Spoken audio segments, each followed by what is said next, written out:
الرحمن الرحیم کے متعلق کچھ ضروری باتیں سماعت فرمائے۔ الرحمن کا معنی ہے بہت مہربان، اور الرحیم کے معنی ہے بہت زیادہ مہربان، دونوں کا معنی ایک ہی ہے، لیکن الرحمن جو ہے یہ اللہ تعالیٰ کے ساتھ خاص ہے، اور الرحیم یہ انسانوں کے لیے بھی استعمال ہو سکتا ہے، جیسے کہ آپ صلی اللہ علیہ وسلم کے لیے بھی اللہ تعالیٰ نے قرآن کریم میں رحیم کا لفظ استعمال کیا ہے۔ اصل میں الرحمن کا معنی ہے عامۃ الرحمہ، یعنی اللہ تعالیٰ کی رحمت عام ہے انسانوں پر، جانوروں پر، مسلمانوں پر، کافروں پر،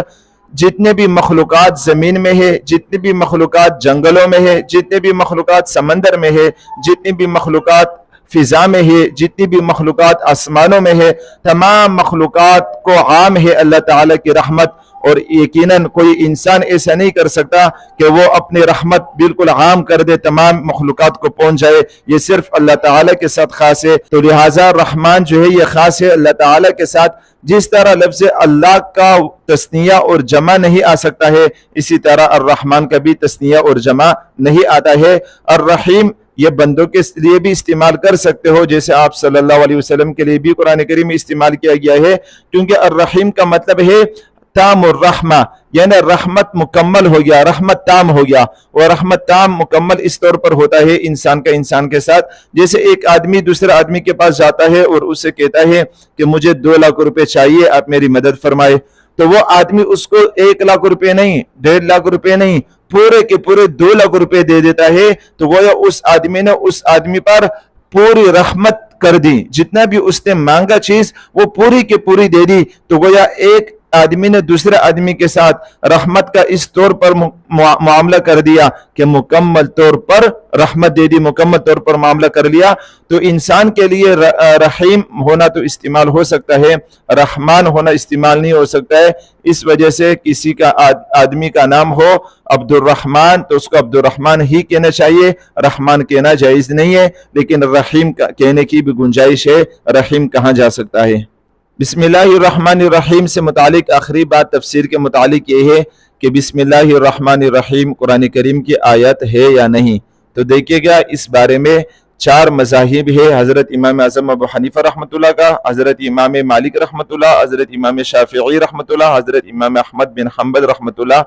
یہ 4 حضرات الگ الگ رائے رکھتے ہیں، الگ الگ مذاہب رکھتے ہیں۔ سب سے پہلی بات تو یہ سمجھ لیجیے گا جو قرآن کریم میں بسم اللہ سورۃ النمل میں انہ من سلیمان و انہ بسم اللہ الرحمن الرحیم، یہ جو بسم اللہ قرآن کریم میں جو سورۃ النمل میں ہے، یہ تو بالاتفاق تمام مفسرین کے نزدیک، تمام ائمہ کرام کے نزدیک، تمام فقہا کے نزدیک یہ قرآن کریم کی آیات ہے، لیکن سورتوں کے شروع میں جو بسم اللہ الرحمن الرحیم لکھا ہوا ہے، اس کے بارے میں حضرت امام اعظم ابو حنیفہ رحمۃ اللہ فرماتے ہیں کہ جتنی سورتوں کے شروع میں ہر سورت کے شروع میں جو بسم اللہ لکھا ہوا ہے، ان میں سے صرف ایک بسم اللہ قرآن کریم کی آیت ہے، باقی جو بسم اللہ ہر سورت کے شروع میں لکھا ہوا ہے اسی ایک بسم اللہ کو ہر سورت کے شروع میں لگا دیا گیا ہے سورتوں میں فاصلہ کرنے کے لیے۔ تو حضرت امام اعظم ابو حنیفہ رحمۃ اللہ کے نزدیک بسم اللہ الرحمن الرحیم جو سورۃ النمل میں ہے، اس کے علاوہ صرف ایک بسم اللہ الرحمن الرحیم قرآن کریم کی آیت ہے، باقی ساری آیاتیں نہیں ہیں قرآن کریم کی۔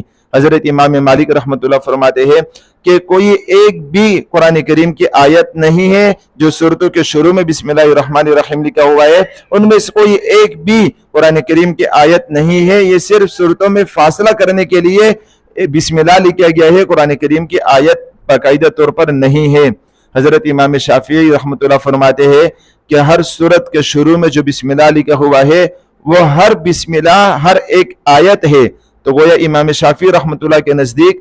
113 صورتیں ہیں، تو 113 دفعہ بسم اللہ، ہر بسم اللہ آیات پوری آیات ہے قرآن کریم کی، تو 113 آیات امام شافعی رحمۃ اللہ کے نزدیک بڑھ گئی، کیونکہ وہ ہر بسم اللہ کو قرآن کریم کی آیت مانتے ہیں۔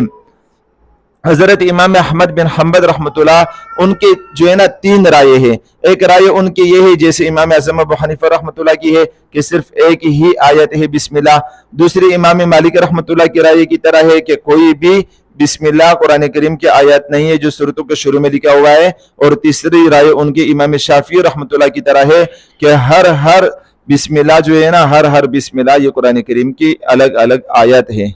تو یہ بسم اللہ الرحمن الرحیم کی مختصر تفسیر تھی، اب بسم اللہ الرحمن الرحیم کی ترکیب کریں گے۔ بسم اللہ الرحمن الرحیم با حرف جر، اسم مضاف، لفظ اللہ موصوف، الرحمن صفت اول، الرحیمی صفت ثانی۔ لفظ اللہ موصوف اپنی دونوں صفتوں سے مل کر مضاف الیہ اسم کے لیے، پھر مضاف مضاف الیہ مل کر مجرور، جار مجرور مل کر متعلق ہوئے اشرع فعل کے۔ شروع میں اشرع فعل محذوف ہے، چھپا ہوا ہے اشرع فعل کے، اور اس اشرع فعل میں انا ضمیر فاعل ہے۔ اشرع فعل اپنے فاعل انا ضمیر سے اور متعلق سے مل کر جملہ فعلیہ خبریہ ہوا۔